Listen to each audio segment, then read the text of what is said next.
দেন আল্লাহ, আর জোরে মুহাব্বতে ডাক দেন আল্লাহ। ও বাজান, আল্লাহর পয়গম্বর ডাক দিয়ে বলে, মালিক, আজকে হজরের ময়দানে আমার উম্মতগুলোকে জাহান্নামে খেয়ে ফেলবে, জাহান্নামের ভিতরে আমার উম্মতগুলো পড়ে যাবে। আমি পয়গম্বর এখানে বসে থাকবো, কখনোই হয় না। আমি পয়গম্বর, কিন্তু আমার একজন উম্মত যদি জাহান্নামের ভিতরে যায়, আমি পয়গম্বর কিন্তু জান্নাতের ভিতরে যাব না। বাজানরে দিলটা নরম করে দাও। আল্লাহর পয়গম্বর উম্মতের জন্য সিজদায় লুটিয়ে পড়ে উম্মতি উম্মতি বলে কাঁদে।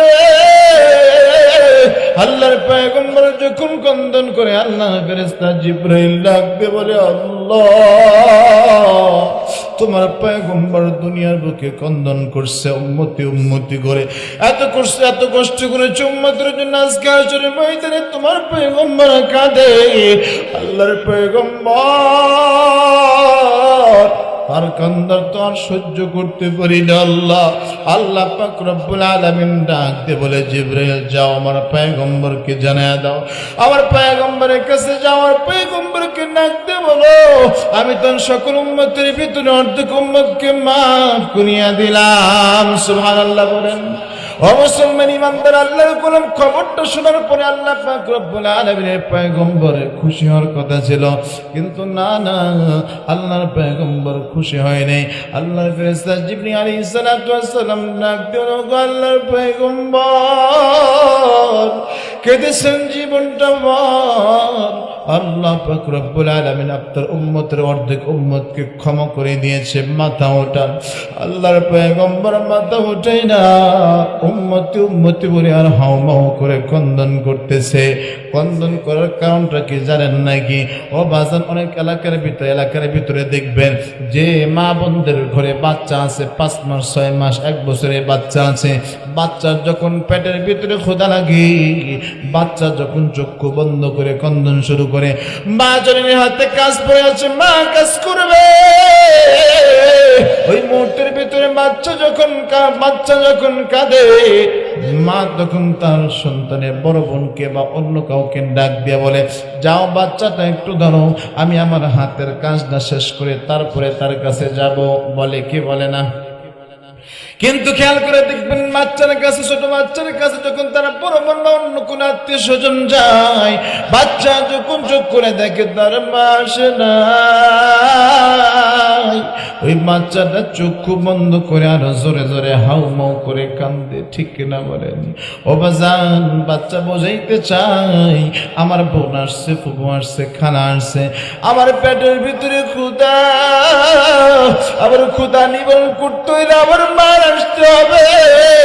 আমার মা আসে নাই, আমার মা না আসলে আমার ক্ষুধা নিবারণ হবে না। এই জন্য মায়ের কাছে আবার কান্দন করতেছে।